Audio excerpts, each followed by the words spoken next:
Hello guys, চলে আসলাম কিন্তু play পয়েন্টের একটা ইভেন্টের ভিডিও নিয়ে। তো আপনারা দেখতে পাচ্ছেন আমার যে জিমেলটা, সেই জিমেলে কিন্তু 60 পয়েন্ট এখানে আছে। এই ভিডিওটা কিন্তু বেশ কিছুদিন আগে আমার রেকর্ড করা ভিডিও। তো আমি কিন্তু ভিডিওটা ছাড়বো করে ছাড়তে পারিনি, তো এখন কিন্তু ছাড়তেছি। তো এখানে দেখতে পাচ্ছেন পার্কসের থেকে কিন্তু আমি এখানে 3 পয়েন্ট পাইছিলাম। এটা কিন্তু 15 ফেব্রুয়ারি, মানে এই বছরেই কিন্তু ফেব্রুয়ারি মাসে পাইছিলাম। বেশ কিছু মাস কিন্তু পার হয়ে গেছে। তো এই আপনারা কী করে আপনার জিমেলে পার্কস ওপেন করবেন বা আপনারা অ্যাপস ইনস্টল করে এখান থেকে পয়েন্ট কালেক্ট করবেন, সেটা আমি আপনাদের দেখাবো। তো এখানে দেখতে পাচ্ছেন এখানে কিন্তু আমাদের পার্কস কিন্তু আমি অলরেডি ক্লেম করে ফেলছি। তো এখানে 60 পয়েন্ট কিন্তু আছে আমার জিমেলে। দেখতে পাচ্ছেন এখানে কিন্তু 6টা অ্যাপস আসছে 5 পয়েন্ট করে। তো এখানে কিন্তু আমি 30 পয়েন্ট টোটাল এখান থেকে আর্ন করতে পারবো যদি আমরা এখানে এই 6টা অ্যাপস ইনস্টল করি। আপনারা অনেকে কী করেন যে অ্যাপসগুলো ইনস্টল করার পরে কিছু সময় পরে কিন্তু আপনার অ্যাপসটা আনইনস্টল করে দেন, কিন্তু এগুলো কিন্তু করলে হবে না। আপনাদের যে অ্যাপসটা ইনস্টল করবেন সেই অ্যাপসের ভিতরে কিন্তু কিছু সময় আপনাদের টাইম দিয়ে স্পেন্ড করা লাগবে, বা প্রতিদিন যদি আপনারা 6-7 দিন কিছু টাইম করে এখানে অ্যাপসের ভিতরে টাইম দেন। আর সাথে যদি আপনারা এই অ্যাপসটা যদি আপনাদের ফোনে ফার্স্ট টাইমে ইনস্টল হয়, তাইলেই কিন্তু আপনারা পয়েন্টটা পাবেন। অন্য কোনো সময় কিন্তু আপনারা পয়েন্টটা পাবেন না। অন্য কোনো কাজগুলো করলেও কিন্তু পয়েন্টটা পাবেন না, বা অ্যাপসটা যদি আপনার ফোনে আগে ইনস্টল হয়ে থাকে তাহলেও কিন্তু কোনো পয়েন্ট আপনি এখানে কালেক্ট করতে পারবেন না। তো আমি সবকটা যে অ্যাপস আছে সবগুলো অ্যাপস আমি এখান থেকে ইনস্টল করে নিচ্ছি। তো দেখতে পাচ্ছেন একটা করে কিন্তু আমি সবকটা অ্যাপ এখান থেকে ইনস্টল করে নেবো। আপনারা যদি আপনাদের অ্যাপসে মানে আপনাদের যে জিমেলটা আপনারা ইউজ করেন প্লে পয়েন্টের জন্য, সেই জিমেলে যদি আপনাদের অ্যাপস আসে, তো আপনারা কিন্তু অ্যাপগুলো ইনস্টল করে যদি আপনারা এখানে কাজ করেন বা অ্যাপসের ভিতরে কিছু সময় স্পেন্ড করেন বা কোনো গেমের অ্যাপস যদি গেমগুলো একটু খেলেন, তাহলে কিন্তু সেই পয়েন্টটা আপনারা আপনাদের অ্যাকাউন্টে কিন্তু যোগ করতে পারবেন।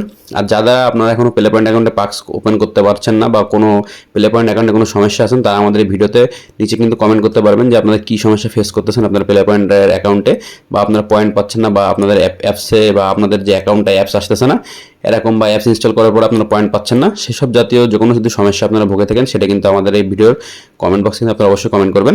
আর দেখেন আমি কিন্তু প্রত্যেকটা এখানে একটা করে অ্যাপস এখানে ইনস্টল করলাম, আর কী করে আমি পয়েন্টটা এখানে পাই সেটাও কিন্তু আপনাদের দেখাবো যে লাইভে যে আমি পয়েন্টটা পাইছি কিনা। তো অ্যাপসগুলো ইনস্টল করার পরে, আর যারা আপনারা পার্কস ওপেন করতে চান তারা কিন্তু আমাদের এখানে যে দেখতে পাচ্ছেন যে আমরা কিন্তু আমাদের ভিডিও ডিসক্রিপশন বক্সে কিন্তু টেলিগ্রাম চ্যানেল আছে, সেখান থেকে কিন্তু আপনারা ওখানে এসে কিন্তু পার্কস ওপেন করার বিষয়ে কিন্তু কথাবার্তা বলতে পারবেন। তো আপনারা ওখানে এসে কিন্তু আপনার পার্কস যদি ওপেন করতে চান, আমরা কিন্তু ফ্রিতেও কিছু লোককে পার্কস মাঝে মাঝে ওপেন করে দিই, বা জিমেল কিন্তু আমাদের টেলিগ্রাম চ্যানেলে গিভে করে থাকি। তো আপনাদের এখানে দেখতে পাচ্ছেন 90 পয়েন্ট কিন্তু আমি এখান থেকে পাইছি। তো কী করে এই ভিডিওটা কিন্তু আর কিছু সময় পরে রেকর্ড করা, এটা কিন্তু আপনাদের 17 তারিখে রেকর্ড করা এই ভিডিওটা, ফেব্রুয়ারি মাসের 17 তারিখে। তো এখানে দেখতে পাচ্ছেন 90 পয়েন্ট কিন্তু হয়ে গেছে, মানে 6টা যে অ্যাপসের আমি যে 30 পয়েন্ট পাইছিলাম সেই পয়েন্টটা কিন্তু এখান থেকে অ্যাড হয়ে গেছে। তো এই সি হিস্টোরি যে জায়গাটা, এখানে একটা ক্লিক করে দিলে দেখতে পাচ্ছেন প্রত্যেক যে 6টা অ্যাপসের কিন্তু 5 করে পয়েন্ট, আমি 30 পয়েন্ট কিন্তু এখান থেকে পাইছি। তো আপনারা কিন্তু এখান থেকে অ্যাপসগুলো যদি সঠিকভাবে ইনস্টল করেন তাহলে কিন্তু আপনারা এখান থেকে পয়েন্টগুলো অবশ্যই পাবেন। তো দেখতে পাচ্ছেন এখানে কিন্তু টোটাল মানে যে 6টা অ্যাপসের 5 করে 30 পয়েন্টই টোটাল এখানে আসছে। তো আপনারাও যদি অ্যাপসগুলো ইনস্টল করার পরে কিছু কিছু করে সময় অ্যাপসের ভিতরে দেন, অ্যাপসগুলোর ভিতরে, এবং যদি 7 দিন মতো আপনারা ইনস্টল করে রাখেন, তাহলে আপনারা কিন্তু পয়েন্টগুলো অ্যাপস থেকে এখান থেকে আর্ন করতে পারবেন অ্যাপসের ভিতর থেকে অ্যাপসগুলো ইনস্টল করে। এটা কিন্তু খুবই সহজ। আর যদি সেই অ্যাপসটা কি যদি আপনার ফোনে ফার্স্ট টাইমে ইনস্টল হয়ে থাকে তাইলেই কিন্তু পাবেন, তাইলে ছাড়া কিন্তু পাবেন না। আর সবাই কারা কী সমস্যা ফেস করতেছেন এখান থেকে অবশ্যই সেটা আমাদের জানাবেন। আর পার্টসও যদি আপনারা ওপেন করতে চান সেটাও কিন্তু ভিডিওর কমেন্ট বক্সে আপনারা অবশ্যই কমেন্ট করতে পারেন। আর ভিডিওটি কেমন লাগলো জানাবেন, এবং চ্যানেলকে সাবস্ক্রাইব করে পাশে থাকবেন এমন নতুন আরও প্লে পয়েন্টের আপডেট সকল ভিডিও পেতে।